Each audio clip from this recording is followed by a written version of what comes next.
I want to welcome our witnesses to our hearing today, which is devoted to analyzing a pervasive threat to everyday Americans, confidence scams. Before we jump in, I'd like to note that today's hearing we will be referring to this scam as confidence scams, or otherwise its name is known as pig butchering. The scammers targeting innocent Americans use this term because the scams resemble the practice of fattening a hog before slaughter. I believe we probably can do better than calling somebody pigs. But anyway, the scams rely on trust. Trust is built over weeks or months. Trust and confidence are paramount for this scam to be successful. I'm sure we all received a message from a confidence scammer. Since the COVID-19 pandemic, the texts have increased dramatically. They can feel random, and they are quickly deleted, but can be as innocent as, Peter, where have you been? Or, hey, John, are you still interested in grabbing a cup of coffee? Many would delete the message right away, but some people reply, correcting the individual, and a conversation begins. For men, the scammer will pretend to be a woman, and for women, the opposite is true. Scammers will spend weeks having innocent conversations, all the while building trust that they are who they say they are. My staff spoke to one victim who, after months of daily interactions, truly believed I said I had zero doubt that Anna was truly Anna. I knew everything about her, and I knew without a doubt that she cared about me.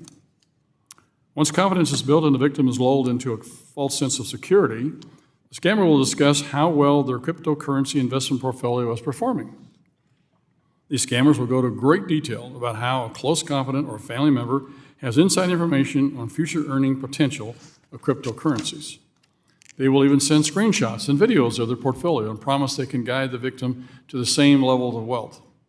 That is an important point. They never directly ask for money.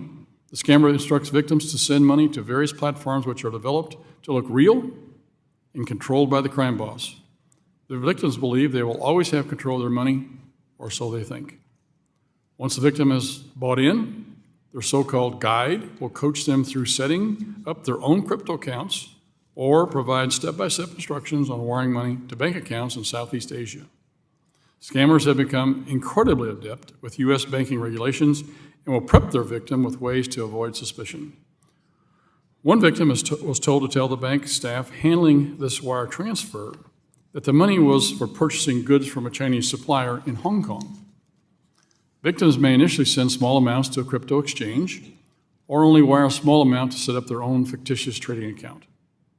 To sustain the ruse, scammers will present false account information purportedly showing victims' investments that are growing. Scammers may even allow victims to cash out a portion of their initial investment to maintain a semblance of authenticity. Scammers will continue to pressure victims to pull their savings and liquidate retirement funds until there's simply nothing left to send. Those carrying out the scams know that cryptocurrencies hold a promise for wealth and diversification of one's portfolio.